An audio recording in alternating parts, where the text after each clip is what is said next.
একটা উল্লেখযোগ্য সংখ্যক জনগোষ্ঠী দারিদ্র সীমার নিচে বাস করে, তাদেরকে মেইন স্ট্রিমে নিয়ে আসা একটা বড় চ্যালেঞ্জ। সেই আপনার দারিদ্র সীমার নিচে যারা বাস করে তাদের ম্যাক্সিমামই একেবারেই বিভিন্ন শ্রমের সাথে সরাসরি যুক্ত, তো স্বাভাবিকভাবেই তাদের শুধু ন্যূনতম আপনার মজুরি নিশ্চিত করলে হবে না। আমাদের সরকার যেটা বলেছে যে তাদের আপনার ফ্যামিলি সাপোর্টের জন্য যে ফ্যামিলি কার্ডের কথা বলেছে, পাশাপাশি তাদের স্বাস্থ্য সুরক্ষার জন্য আমি যতদূর জানি যে আমাদের মাননীয় প্রধানমন্ত্রী ওনার একটা চিন্তা ভাবনা আছে স্বাস্থ্য কার্ড দেওয়া। এই ওভার পপুলেটেড কান্ট্রি এই জনগোষ্ঠীকে সুস্থ দক্ষ জনসম্পদ হিসেবে গড়ে তুলতে তাদেরকে আগে কিন্তু স্বাস্থ্য সুরক্ষাও দিতে হবে। সেই জায়গা থেকে অবশ্যই ন্যূনতম একটা স্ট্যান্ডার্ড মজুরি তো তাদের জন্য নিশ্চিত করতে হবে।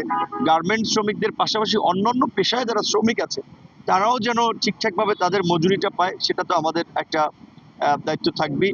আরেকটা বিষয় হচ্ছে যে আমরা একটু অগ্রিম অতীতের অভিজ্ঞতা থেকে আর কি বলছি যে দেখি যে ঈদ এবং কোরবানির সময় স্বাভাবিকভাবে সমস্ত মানুষ বিশেষ করে তার পরিবারের প্রতি একটা বাড়তি দায়িত্বের চাপ অনুভব করে।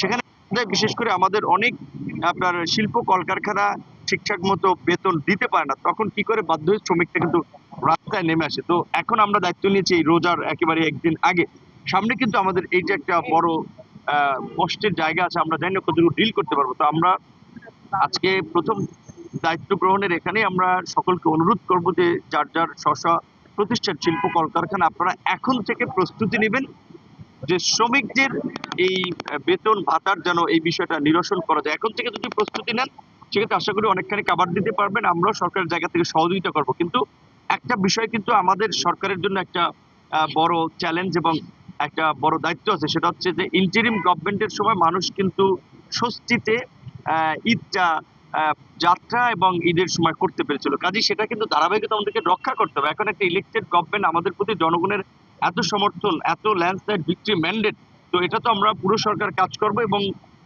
আমরা সকলের কাছে সহযোগিতা